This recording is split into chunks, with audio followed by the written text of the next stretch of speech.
So we're looking over the cube I drafted. Unfortunately, we drafted on a site that is not very good for recording. So I didn't get everything recorded. The draft itself recorded. As it went though, I was essentially picking. I got an early recurring nightmare, like third pick, I believe. So I started going for creatures with good effects. So I ended up Grixis creatures, and my first pick was Wormcoil Engine. I wanted to stay open at that point, and I believe my second pick was a Flame Tongue Kavu.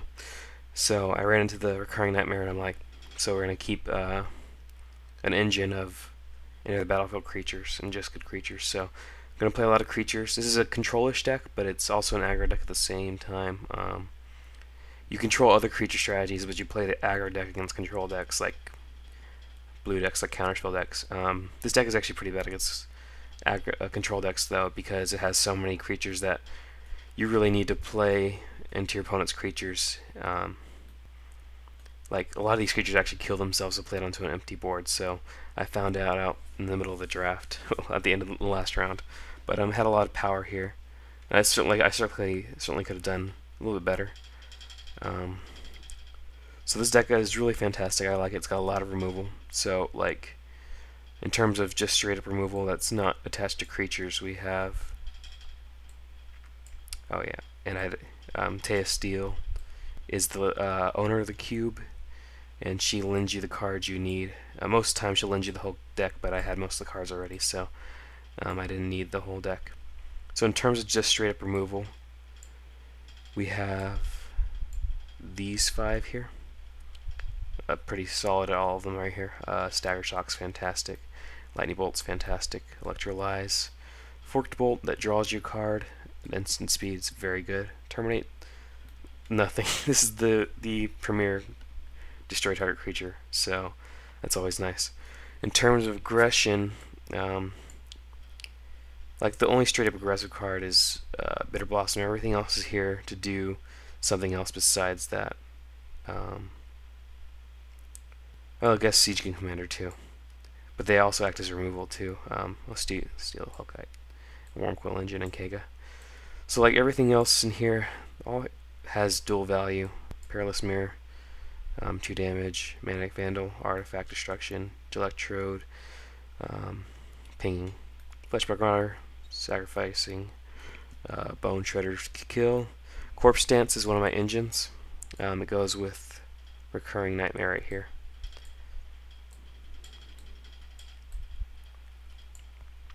So let's see here. These are the creatures that I'm not using, returning, or so I have these 8 creatures are my, I'm sorry, these 11 creatures are my setup with Recurring Nightmare and Corpse Dance to give me value. Corpse Dance puts any of these creatures into play, gives them haste until the end of turn for 5 mana with buyback, 3 mana without it.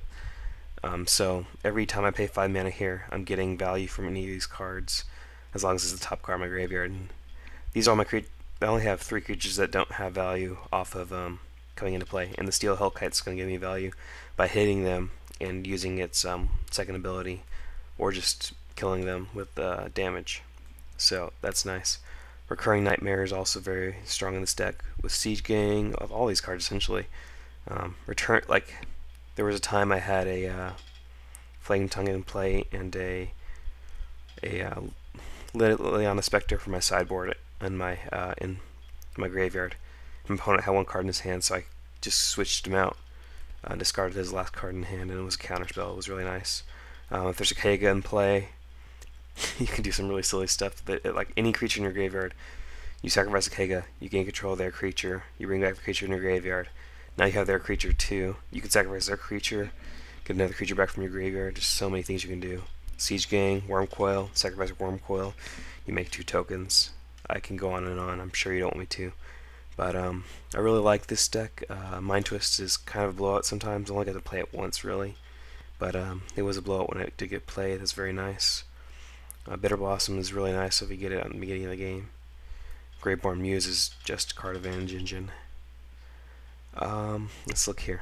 So, mana fixing wise, we had Arid Mesa and Polluted Delta as our fetch lands, and we had Lava Claw Reaches as a man land dual, and these are two dual lands. We had blue red and black red, so our mana was actually pretty solid here.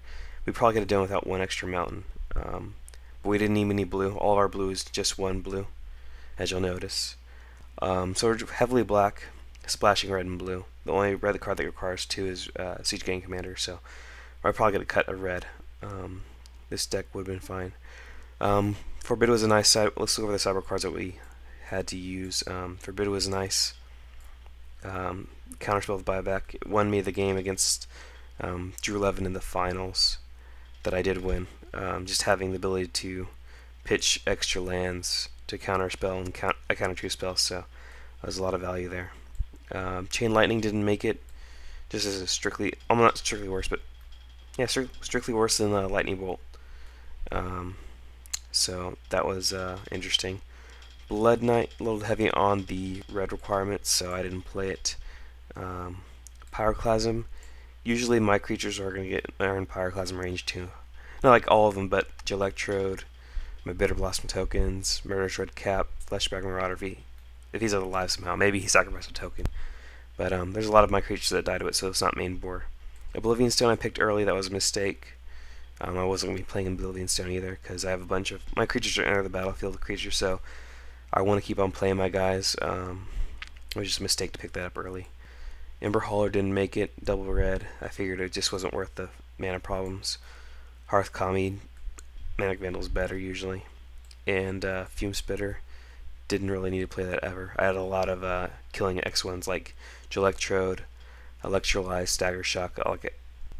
X1s were not a problem for this deck at all. Murderous Red Cap, Perilous Mirror, so not a problem. I hate drafted Revlark in a pack with nothing else for me. Step Links was the last pick and Electrolyze was the last pick, so definitely interesting. Was a lot of fun. It's a lot of fun to cube.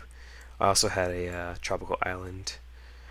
I also had a Thornling and a White Shadow guy, I believe, but I took them out because I didn't actually have them, and I didn't want to trade for them since I knew I was guaranteed not to play them. There's no way I was going to play the white or green I had in this deck, so definitely interesting, definitely fun.